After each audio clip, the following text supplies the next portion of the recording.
নমস্কার, মুন ব্লকে আরও একটি নতুন পর্বে সবাইকে অনেক অনেক স্বাগত। বন্ধুরা, সকাল সকাল উঠে যাচ্ছি এখন বাজারের পথে। আর মুনের বাবা আজ 3 দিন পর বাজারে গেল। তো অনেক বন্ধুরা কমেন্ট করছে ঘর ঠিক করার জন্য। তো ঘর ঠিক করার ইচ্ছা তো আমাদেরও আছে। তো ঘরের কাজে হাত দিতে গেলে এখন অনেকগুলো টাকার দরকার। তো 30,000 টাকা আমরা এক জায়গা থেকে লোন করেছি। ওই 30,000 টাকায় কিছুই হবে না।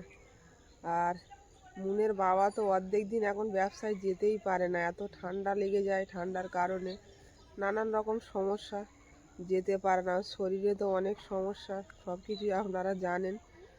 তো তাও আমরা চেষ্টা করছি ঘরটা ঠিক করার, কারণ বর্ষা এলে তো আমাদের ঘরের পরিস্থিতি খুবই খারাপ, থাকতে পারি না আমরা। আর এই ছোট বাচ্চাটাকে নিয়ে, আর ওই ঘরের জন্য আমরা এই ড্যাম ওয়েদারে সবাই সারাক্ষণ অসুস্থ হয়ে পড়ি। তো যাই হোক, লোনটা নিয়েছি, এবার ঘরের পারমিশন করাতে হবে। পারমিশন করাতে 15-20 হাজার টাকা লাগবে। তো ঘরের পারমিশন না করিয়ে কাজ করতে গেলে আটকে দেওয়ার একটা সম্ভাবনা থাকে। তো তার জন্য অনেকগুলো টাকার প্রয়োজন ঘরে হাত দিতে গেলে। তো যাই হোক, লোনটা নিয়েছি, আর আস্তে আস্তে একটা একটা করে ঠিক করার চেষ্টা করছি। একসঙ্গে তো পারবো না, অনেকগুলো টাকার প্রয়োজন যেহেতু, আর একসঙ্গে পেরে ওঠা সম্ভব হবে না আমাদের। তো এইভাবে আস্তে আস্তে করব ঘরের কাজ। তো এখন যাচ্ছি আমি বাজারে, পুরো পর্বটার সাথে থাকুন, আশা রাখছি ভালো লাগবে। আর যারা নতুন দেখছেন তারা চ্যানেলটাকে সাবস্ক্রাইব করে একটু পাশে থাকবেন আমাদের। মুনকে ছেড়ে দিলাম, রাস্তায় চলে যাচ্ছে পড়তে। আমি আর অত দূর যাবো না, আমি দাঁড়িয়ে আছি, যাও ঢুকে গেলে তারপর যাব।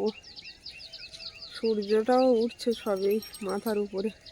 বাজারে এসে গেছি আর দাঁড়িয়ে আছি, এখনো কলে জল এসে পৌঁছায়নি। জল ধরবো তবে বাড়ি যাব। কখন আসবে তাও জানি না, তত সময় দাঁড়াতে হবে। বাড়ি থেকে কিছু খেয়েও আসিনি, খিদেও পাচ্ছে। জল না ধরে তো বাড়ি যাওয়া যাবে না। বাজারে ব্যবসায়ীরা পুরোপুরি সবাই এসে পৌঁছায়নি। মাছের বাজার তো পুরো ফাঁকা। সরস্বতী পূজার জন্য কদিন ধরে কেউ মাছ আনছে না, আজকেও দেখছি পুরো ফাঁকা।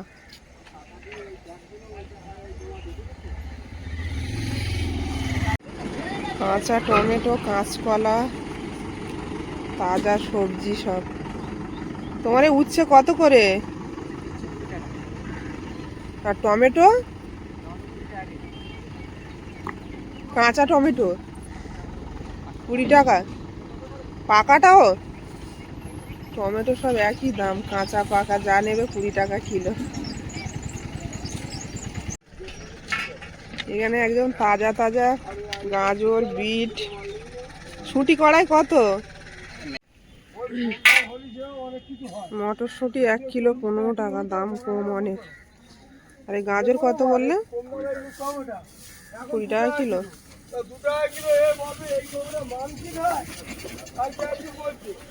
গাজরও 1 কিলো দিয়ে দাও, একটু ফ্রেশ দেখে দাও, ভালো দেখে না। সব ভালো গাজর, একদম ফ্রেশ। বুঝবার মানে এই গাজর অন্য সময় দেন ওই সেই ওতে একটাই প্যাকেটে এই বিট কত? আর ওখানে গাজর ছিল 20 টাকা, বিট গাজর 20 টাকা। কলে জলটা এসে গেল, জলটা ধরে নিলাম। বাজার করে বসে আছি, কর্তামশাই আসলে সবজির দামটা দিয়ে বাড়ি যাব। প্রায় 2 ঘন্টা হয়ে গেল বসে আছি। এখন এতক্ষণ বসে থাকার পরে ওই ফিরেছে। বাড়ি যাব কখন? প্রায় 9টা বেজে গেল, মুনের ছুটি হওয়ারও টাইম হয়ে গেল। মাছ পাওনি? অল্প মাছ?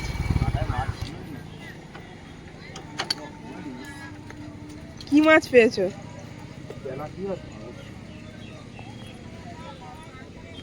হলো, দেখি রেডি করে নাও দোকান।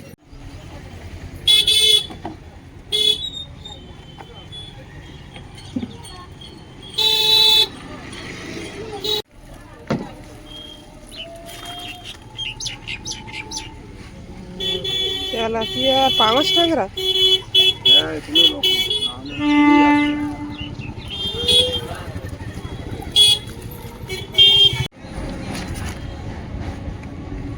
পাঙাশ ট্যাংরার সাইজটা তো বিশাল আজকে। 12 টাকা। একটা মনে হয় 2 কিলো করে হবে, না 2 কিলো হবে। একটা 1.5 কিলো করে মাছ।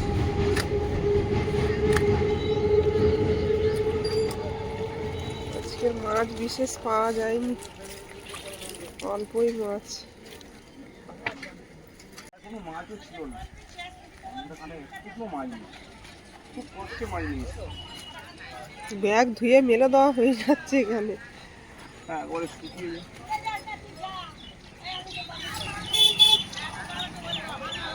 উনকে নিয়ে সবে বাড়ি ফিরলাম, দিয়ে বাজারে গেছি আর পুরো ছুটির টাইম হয়ে গেছে আমার বাড়ি আসতে আসতে। ওটা খেয়ে নাও বসে, ঘরের কাজ এখনো কিছুই হয়নি। উনকে রেডি করাতে করাতে 10টা বাজলো। এবার ছেড়ে দিয়েছে তারপর বাড়ির কাজ করবো। নাও,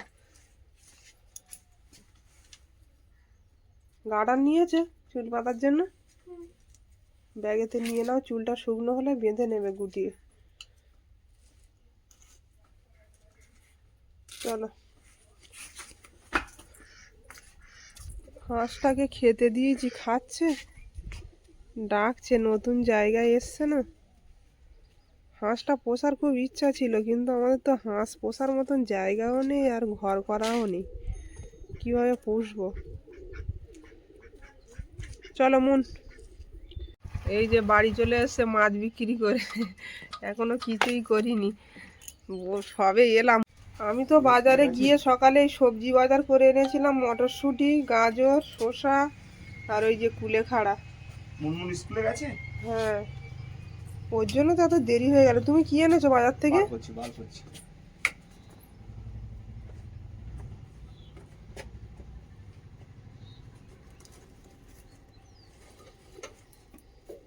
আমি তো অল্প করে চিকেন নিয়ে এসেছি আর কতগুলো বাটা মাছ পুঁটি মাছ নিয়ে এসেছি।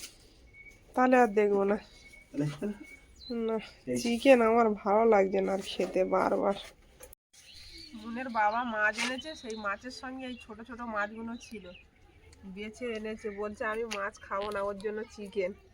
মাছ ঘাঁটাঘাঁটি করে তো খেতে চায় না, ওই জন্যই বেশিরভাগই চিকেনটা রান্না হয় আমাদের। দেশি পেঁপে, অনেক সময় চালানি পেঁপে ওঠে বাজারে, সেগুলো অনেক বড় বড় হয়।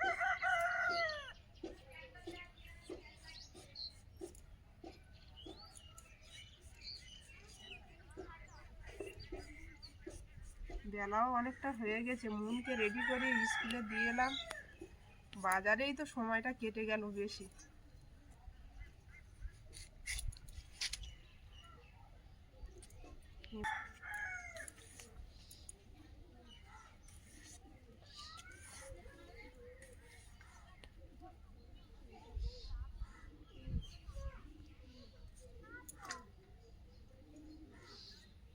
কুলোখাড়া শাকগুলো একদম কচি।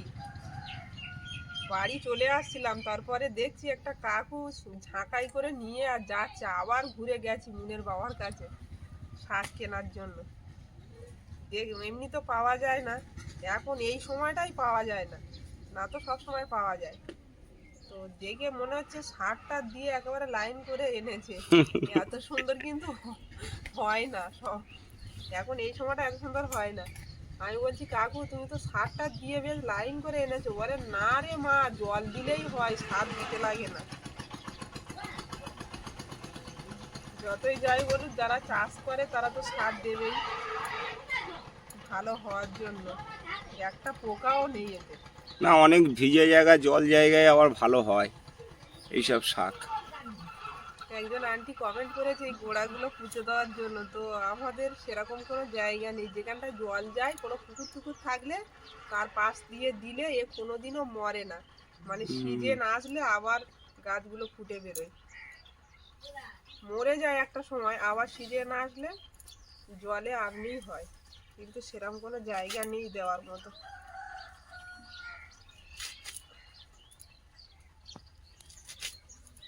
দু বান্ডিল নিল আজকে 20 টাকা।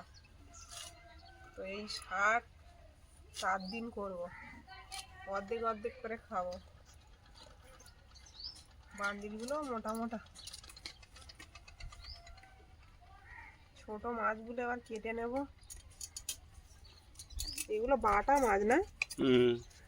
তেলাপিয়া মাছের মধ্যে ছিল বাটা মাছগুলো। পুঁটি, বাটা, তেলাপিয়া 3 রকমের মাছ।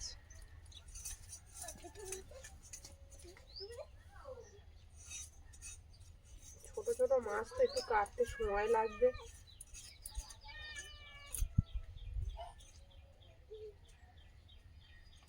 ওদিকে চিকেনটা এনেছো, সেটাও কাটা হয়নি।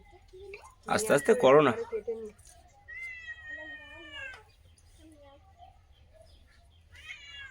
ওই যে চলে এসছে। দাঁড়াও, এগুলো কেটে নি, তারপর দেবো তোমার। ডাক দেওয়া শুরু করেছে। মাছওয়ালার বাড়ির সামনে মাছ পাবে জানে, চলে এসছে সকাল সকাল। ওরা এমনিতে এখানেই থাকে, যা ফেলি মাছের কাঁটা কুটো, মাছও কখনো কখনো দিই, খায় এখানে।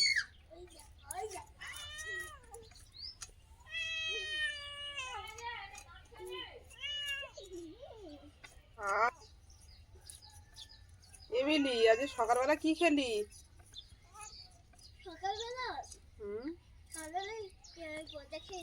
এই সম্প্রীতি, আহ কি ব্যাপার, কি খাচ্ছ তুমি? ওরে বাবা, ওটা কে কার কোলে এনেছে? পড়ে যাবে তো, পারবি তুই?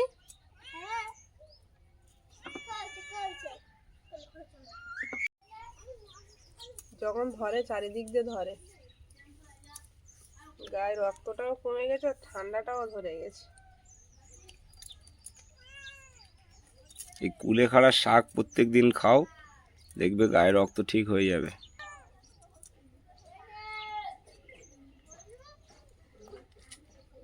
শাক সবজি বেশি করে খাও, শরীরের যত্ন নাও, দেখবে। কদিন আগে পঞ্চায়েত থেকে হেঁকে গেছে যে বাড়ির ট্যাক্স কাটাতে হবে। অনেকদিন তো ট্যাক্সও দেওয়া হয় না। এখন যা টাকা লোন নিয়েছি, দেখা যাচ্ছে বাড়ির পারমিশন করতে আর ট্যাক্স কাটাতে সব টাকা শেষ। ঘরে আর কি কাজে লাগবে? করতে তো হবে আস্তে আস্তে। কবে করতে পারবো জানি না। সংসারে তো একটা খরচা আছে, এখানে তো জলও কেনা, সব কিছুই কেনা, কলকাতার মতো পুরো। পেঁপে এক ফালি রেখে দিয়েছো? হ্যাঁ, ওটা সেদ্ধ খেও। ভাতে দিয়ে খেতে হবে, পেঁপে নষ্ট করা যাবে না। বাজারে কাঁচা টমেটো উঠেছে, নিয়ে আসতে পারতে তো অল্প করে। বেশি নিয়ে আসবে না, নষ্ট হয়ে যায়, অল্প অল্প নিয়ে আসবে। 20 টাকা কিলো বলছিল। 250 নিতে, 5 টাকা। সবসময় ভাবতে হবে টাটকা খাবো, অল্প নিয়ে আসি, খাওয়ার ইচ্ছা হলে। আমার বাড়ি বেশি আনলে নষ্ট হয়ে যায়, ওইটাই তো বলছি। লোক কম, আর মনটা তো একদম বেঁচে বেঁচে খায়, সব জিনিস তো খায়ও না। নন্দিনীর মা বিকালে যেতে বলেছে, ফুলকপি নাকি খুব হয়েছে ওদের বাগানে, বলে নিয়ে আসবে গিয়ে। কচি ওলকপি ঝিরিঝিরি করে কুচে ভাজা করলে খুব ভালো। মন আজ স্কুল হয়নি? না, আজকে ক্লাসই হয়নি। রান্নিরা রান্নাও করেনি, শুধু বিস্কুট দিয়ে ছেড়ে দিয়েছে। আমার নেতাজি সুভাষচন্দ্র বসুরটা বোর্ডে টাঙিয়েছি। কেন, কি তোমারটা ভালো হয়েছে? যাদেরটা ভালো হয়েছে তাদেরগুলোই লাগিয়েছি। স্কুলে মানে সব বাচ্চাদের এঁকে নিয়ে যেতে বলেছিল স্যার, ভালো হয়েছে ওই জন্য মনে হয় টাঙিয়েছে। নাম লিখেছিলে তুমি, যেটা এঁকেছিলে তার গায়ে? না, নাম লিখিনি। নাম লিখিনি? আচ্ছা ঠিক আছে, তুমি ড্রেসটা খোলো। ছোট করে আঁকতে বলেছিল, নাম লেখা জায়গা হয়নি। ঠিক, রান্নাটা বসিয়ে দিয়েছি, আর রান্নাটা হওয়ার পর মিনু ওদিকে বাড়ি চলে এসছে। মিনুর বাবা চান করতে গেছে, ভাত খাবে। বেগুন ভাজা করলাম, মাংসের তরকারি, আর কুলোখাড়া শাক দিয়ে একটা পেঁপে আলুর তরকারি। 3 পদে রান্না হলো আজকে। বাবার চান হয়ে গেছে? হ্যাঁ,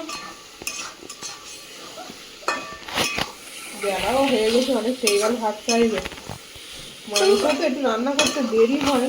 কয় পদে রান্না করছো? 3 পদে। 3 পদে করলাম রান্না, একটু সবজি না খেলে তো হবে না। শুধু মাংস দিয়ে ভাত খেলে হবে?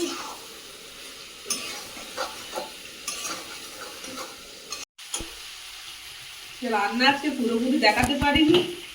মাংসটা কষিয়ে নিয়েছি, এবার জল দিয়ে দেবো। চান করে সব রেডি, এবার রান্নাটা হতে পারলেই খাওয়া দাওয়া।